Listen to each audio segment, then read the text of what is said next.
Shalom Bapak Ibu Saudara-saudaraku yang terkasih dalam Tuhan Yesus Kristus. Selamat malam, salam sejahtera bagi kita semua, dimanapun kita berada.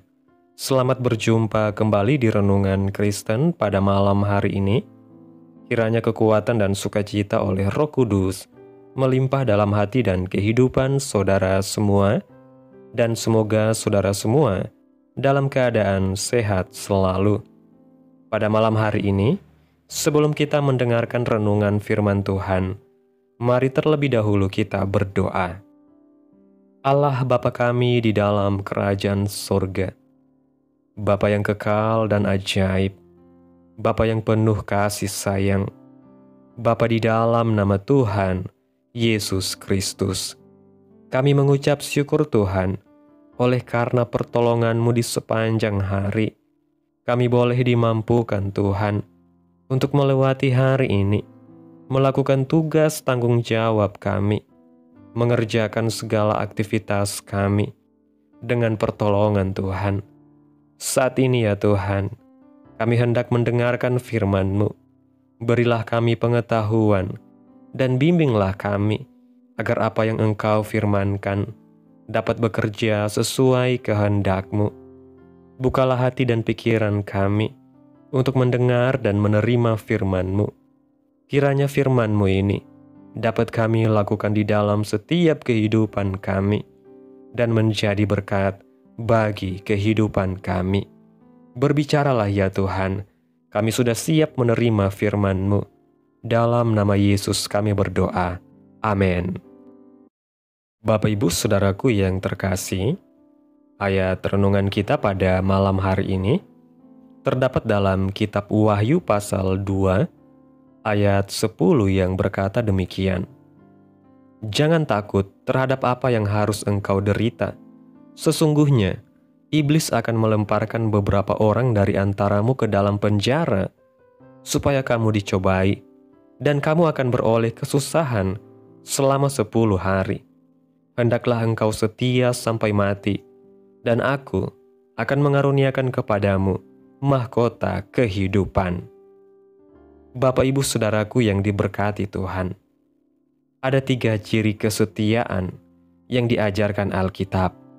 Yang pertama, dimulai dari perkara-perkara kecil. Seseorang tidak akan setia dalam perkara besar kalau ia tidak setia dalam perkara kecil. Sebenarnya, yang dimaksud dengan perkara kecil adalah uang atau harta kita.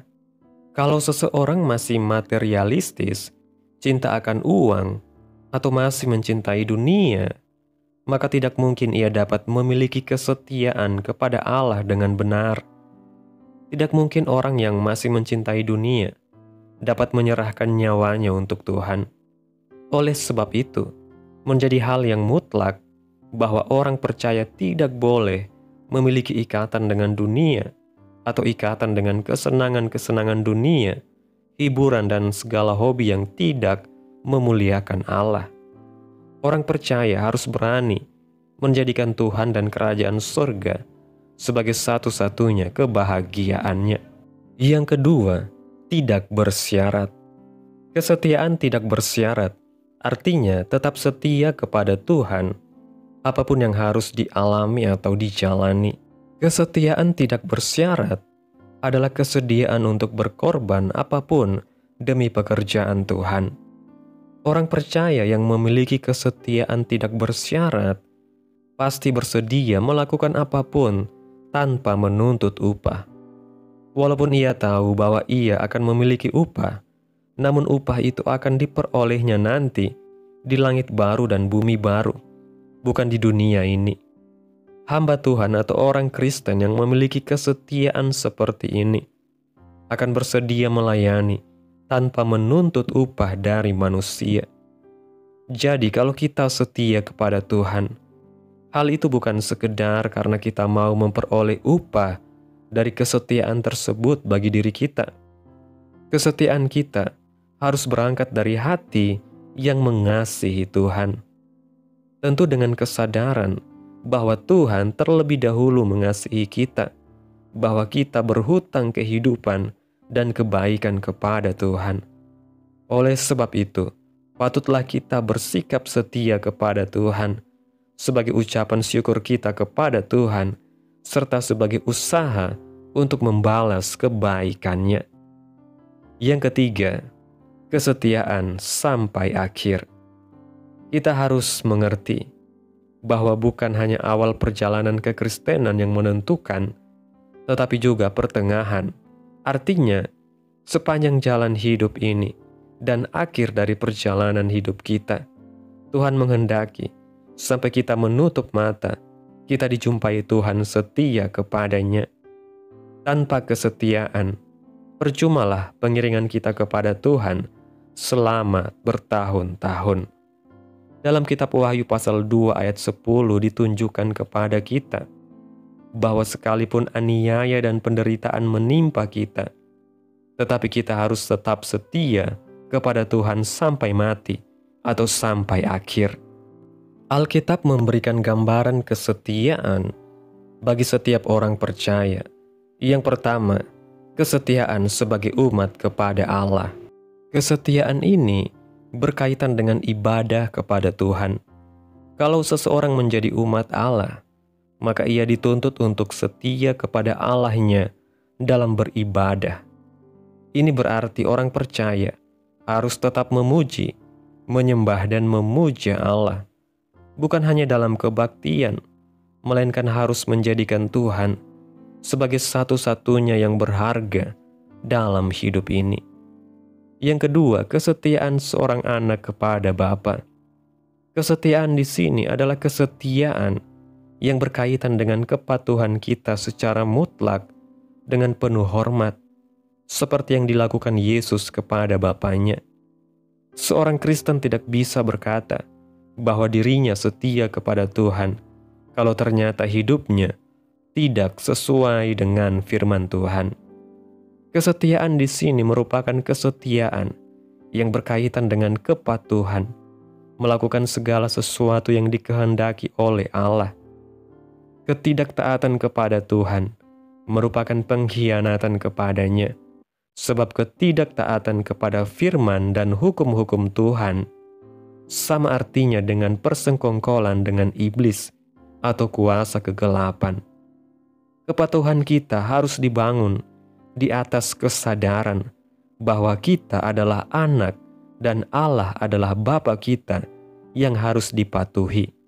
Yang ketiga, kesetiaan seorang mempelai wanita kepada mempelai pria. Tuhan menghendaki hubungan yang intim dan benar-benar erat. Keintiman hubungan dengan Tuhan di Alkitab digambarkan sebagai hubungan suami istri dan seperti hubungan mempelai. Dalam hidup ini tidak ada hubungan yang istimewa melebihi hubungan suami istri. Hubungan istimewa ini menjadi lambang hubungan Kristus dan jemaatnya. Kalau suami istri menjadi hubungan satu daging, tetapi hubungan kita dengan Tuhan adalah hubungan satu roh. Hal ini merupakan anugerah besar, yaitu kalau kita diperkenankan untuk menjadi satu roh dengan Dia. Ini juga merupakan isi doa Tuhan Yesus, agar kita menjadi satu dengan Bapa dan Tuhan Yesus. Kesetiaan di sini berkaitan dengan ketertambatan hati kita kepada sesuatu atau seseorang, berkaitan dengan cinta atau kasih kita kepada sesuatu atau seseorang. Seorang yang setia kepada Tuhan akan mengasihi Tuhan lebih dari segala perkara.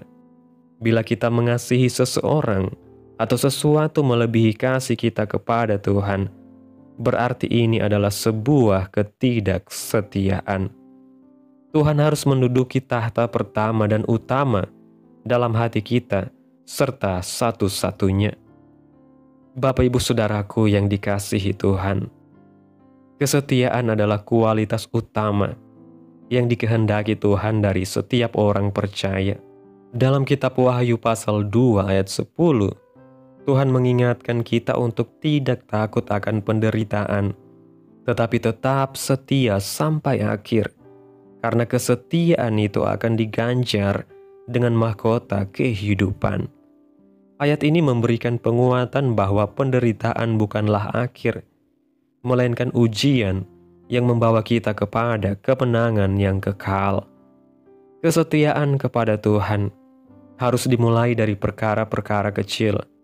Jika seseorang tidak setia dalam hal kecil, seperti pengelolaan uang atau harta, maka ia tidak akan mampu setia dalam hal-hal besar.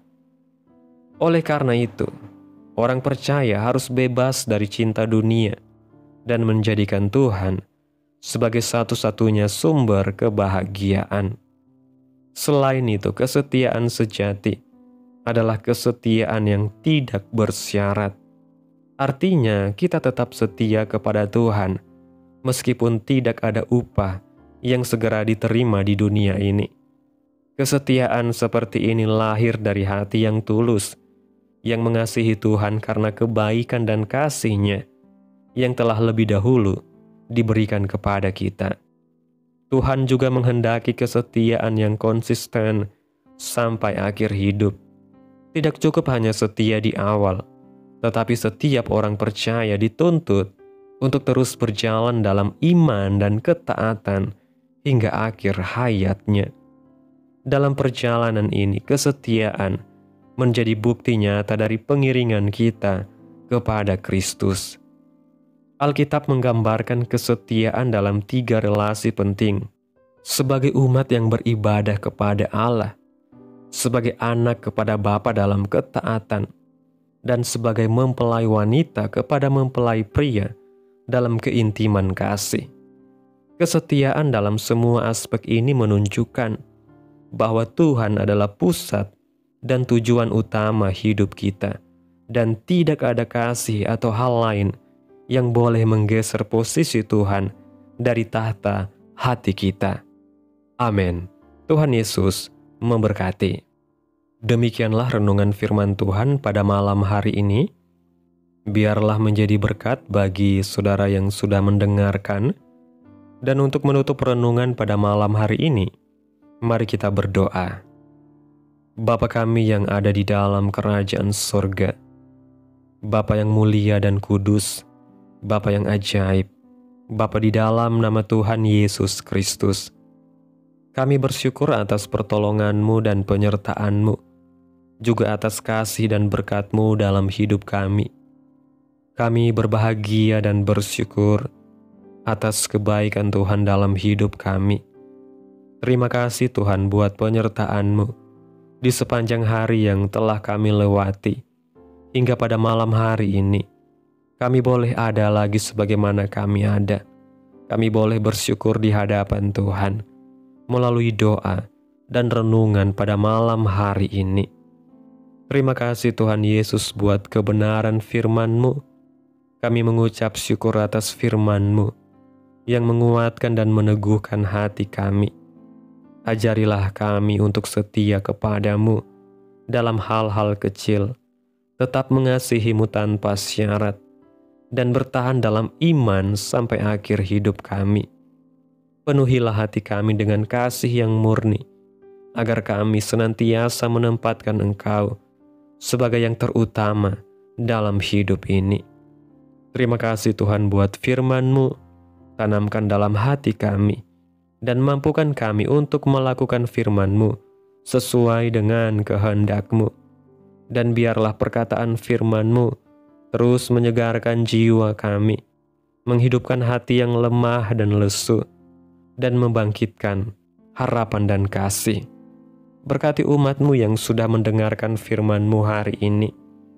Berkati di setiap saat, tempat, dan kondisi hidup mereka, agar senantiasa selalu merindukan dan membutuhkan firman Tuhan sebagai pelita kebenaran yang memerdekakan dan penghiburan yang menguatkan. Ajarilah kami bahasa firman-Mu dan bimbinglah kami untuk selalu hidup sesuai kehendak-Mu, agar kami selalu dekat kepada-Mu. Kiranya Engkau terus memberkati kehidupan kami, keluarga kami, sanak saudara kami, daerah tempat tinggal kami, bangsa dan negara kami, pemerintah kami, Biarlah semuanya dalam perlindungan-Mu ya Tuhan, dan jadilah sesuai kehendak-Mu yang terbaik dalam kehidupan kami.